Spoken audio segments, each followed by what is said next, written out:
Emeka's hands shook as he dug into the red earth behind the old Iroko tree, and when his fingers touched something hard and metallic, his heart nearly stopped, because wrapped in that faded cloth was more gold than he'd ever seen in his entire life, gleaming in the moonlight like pieces of captured sun.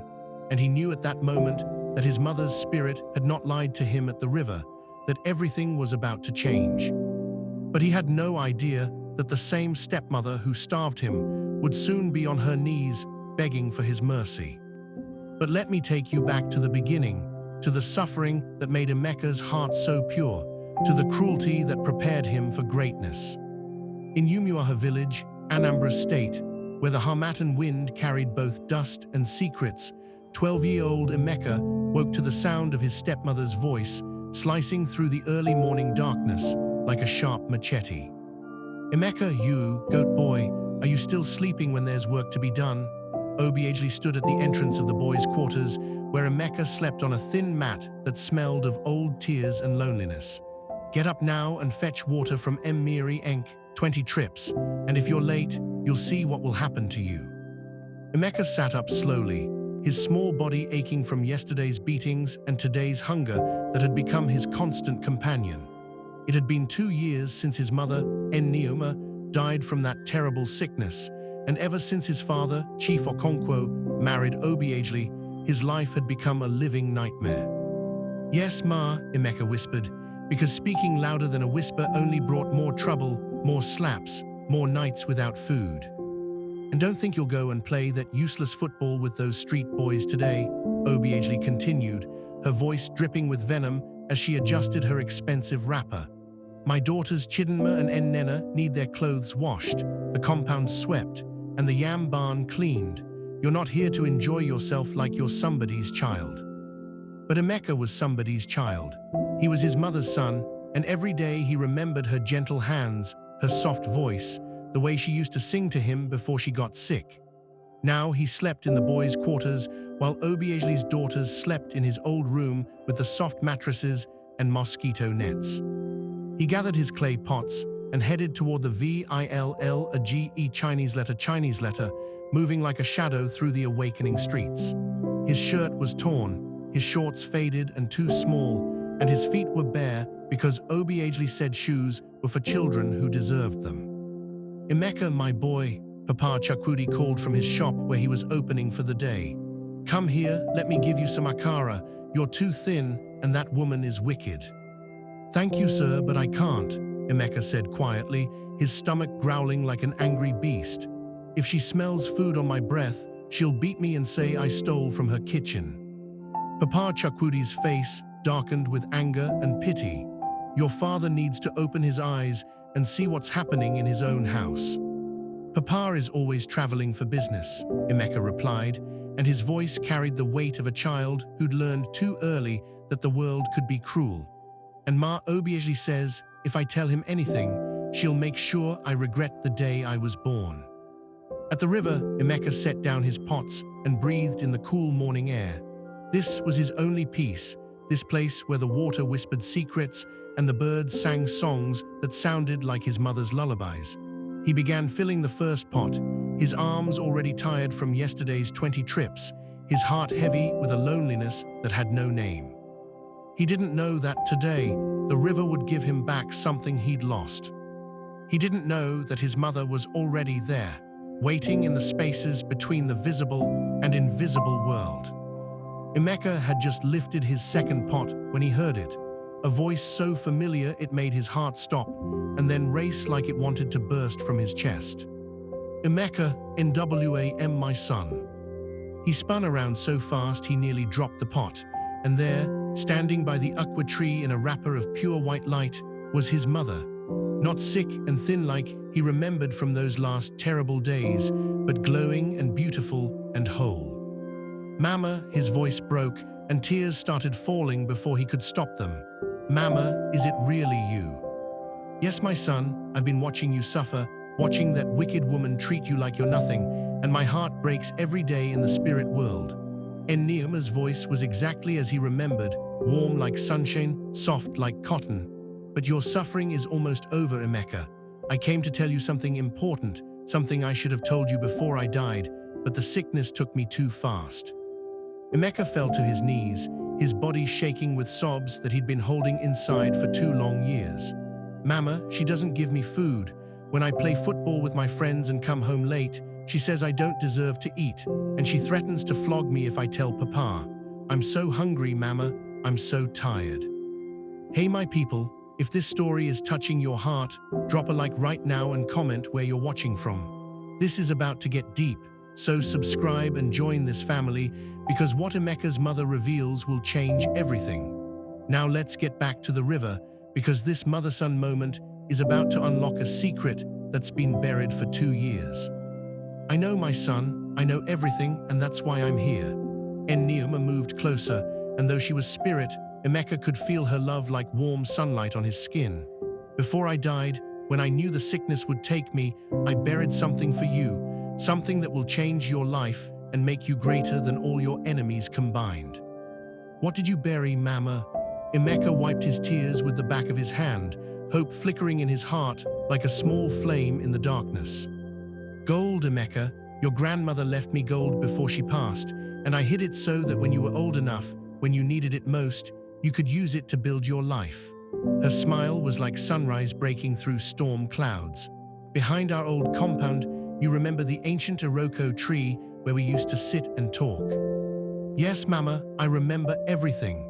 Fresh tears rolled down his face because he remembered those evenings, those precious moments before sickness stole her away. Dig at the eastern root, the one that faces the rising sun, 2 feet deep, wrapped in my old wedding cloth. There's enough gold there to make you a wealthy man, Emeka. Take it, travel to Onitsha, sell it wisely, and build the life I always dreamed for you. She paused, and her expression became serious. But remember, my son, money can make you proud or it can make you kind. Choose kindness. Choose to be different from those who hurt you. I will, Mama, I promise. Emeka's voice was fierce with determination. And Emeka, there's one more thing. Neoma's eyes filled with a light that seemed to come from heaven itself. Amaka, Obiageli's daughter, you two used to play together before I died, and she was always kind to you, wasn't she? Emeka nodded, remembering how Amaka would sneak him food when her mother wasn't looking, how she'd defend him when her sisters Chidinma and Nnenna mocked him, how she'd cry when Obiageli beat him for no reason. Obiageli hates Amaka because the girl has your kindness in her, because she refuses to be wicked like her mother and sisters, Neoma continued. When you become successful, don't forget her. Lift her up, train her, show her the love that her own mother denied her. This will teach Obiageli the greatest lesson of all, that the child she despised and the boy she tortured are the ones who will show her what real humanity looks like. I won't forget, Mama, I promise. Good, now go, my son. Fetch your water so she doesn't beat you, but tonight, when the moon is high and the compound sleeps, dig up your future. And Emeka, she began to fade, her form becoming transparent like morning mist. I'm proud of you. Even in your suffering, you remained a good boy. Your reward is coming. Mama, wait, don't go. Emeka reached out, but his hands passed through air, and she was gone, leaving only the scent of the native soap she used to make and a peace in his heart that he hadn't felt in 2 years. He finished fetching his water in a daze, his mind spinning with everything his mother had told him. Gold, hidden gold, a future beyond this suffering, a chance to help Amaka, who'd been the only light in his darkness.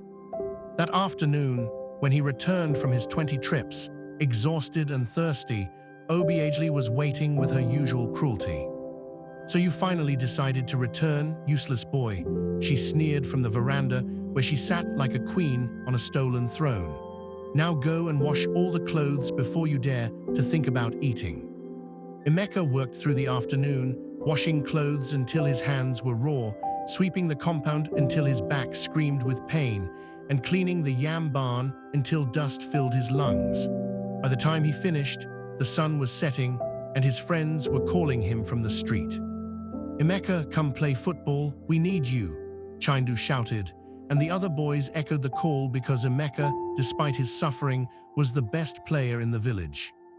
He looked at Obiageli, who was watching him with eyes like a hawk watching a mouse.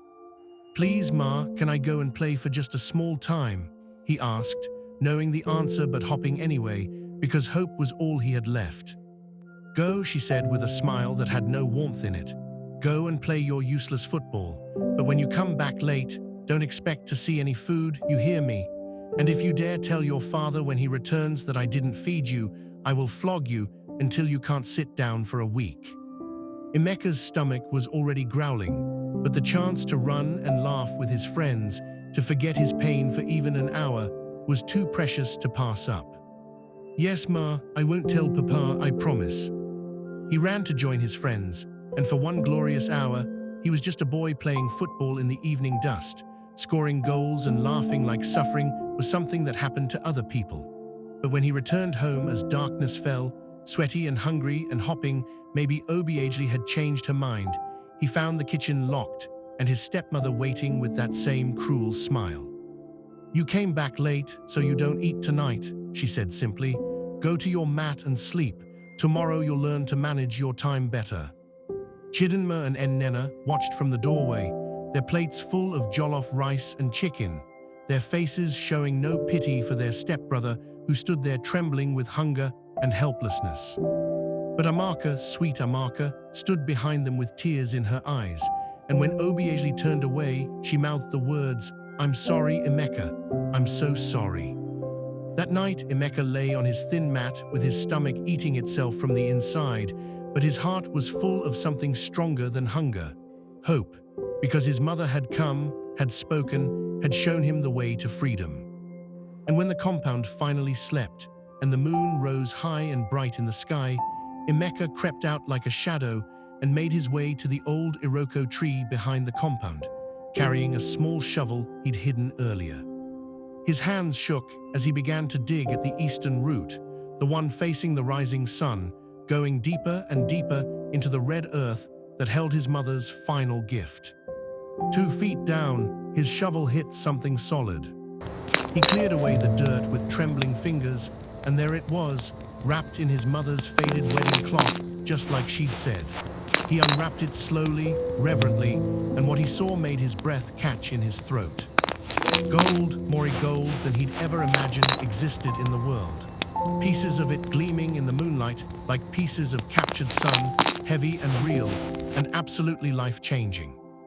Would this gold truly set Emeka free, or was his journey to Onitsha about to teach him that wealth means nothing without wisdom?